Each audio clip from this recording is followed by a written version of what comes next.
നിങ്ങളുടെ ബ്രോഷറിൽ ജർമ്മനിയെ കുറിച്ച് കണ്ടു. പ്രതീക്ഷകളുടെ അവസരങ്ങളുടെ ഉറപ്പിന്റെ ലോകമാണ് ജർമ്മനി. Y Germany sir? എന്തുകൊണ്ടാണ് നിങ്ങൾ ജർമ്മനിയെ കുറിച്ച് കൂടുതലായിട്ട് സംസാരിക്കുന്നത്?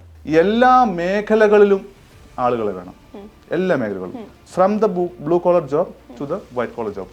അടുത്ത 11 വർഷം കൊണ്ട് ഞങ്ങളുടെ രാജ്യം കംപ്ലീറ്റ്ലി റിട്ടയർമെന്റിലേക്ക് പോകാൻ സാധ്യതയുണ്ട് എന്ന് ഓൾറെഡി സൂചിക എടുത്തു വെച്ച് ആ അപകടത്തെ മാനേജ് ചെയ്യാൻ നിൽക്കുന്ന ഒരു രാജ്യം.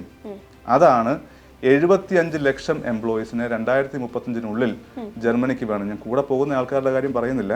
75 ലക്ഷം എംപ്ലോയീസ് എന്ന് പറഞ്ഞാൽ 75 ലക്ഷം ഫാമിലിയാണെന്ന് മനസ്സിലാക്കണം. +2 കഴിഞ്ഞ വിദ്യാർത്ഥികൾക്ക് സൗജന്യമായി പഠിക്കാൻ പറ്റുന്ന രാജ്യം ഏതാ ഉള്ളത്?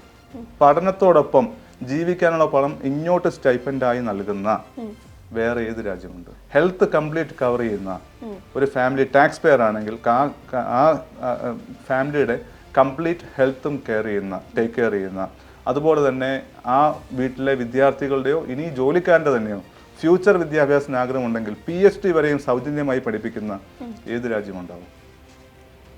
PR ഗ്യാരണ്ടി എന്ന് പറയുന്ന രാജ്യം ഏതുണ്ടാവും? Citizenship is your option, you can take it എന്ന് പറയുന്ന രാജ്യം ഏതുണ്ടാവും? EU ബ്ലൂ കാർഡ് ഉള്ള ഒരു ഉദ്യോഗാർത്ഥിക്ക് സ്വന്തം മാതാപിതാക്കളെ സ്ഥിരതാമസക്കാരായി കൊണ്ടുപോകാൻ പറ്റുന്ന രാജ്യം ലോകത്ത് ഏതുണ്ടാവും? ഇങ്ങനെ തുടങ്ങിയാൽ നമ്മൾക്ക് ജർമ്മനിയെക്കുറിച്ച് പറയാൻ 100 കാര്യങ്ങളാണ്.